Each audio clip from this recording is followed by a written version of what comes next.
imebadilika kwa shilingi 165 kwa dola.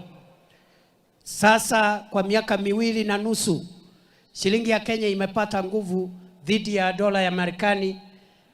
Unahitaji dola 129, shilingi 129 dola moja. Zamani ilikuwa shilingi 165 kwa dola.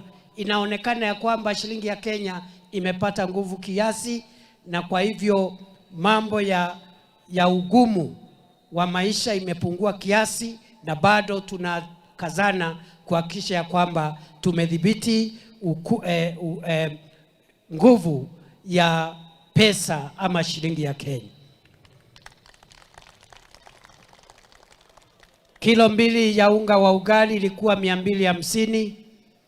Tumeteremsha imekuja 160 hapo, na bado tunataka kukazana tuteremshe hata zaidi tukienda mbele. Kwa hivyo tunakazana kuboresha uchumi, na sio mambo rahisi. Ni mambo yanahitaji sisi zote tuwe na subira, na sisi zote tuelezane ukweli na tusidanganywe na watu wengine. Ya tatu ni mambo vile nimesema ya kilimo.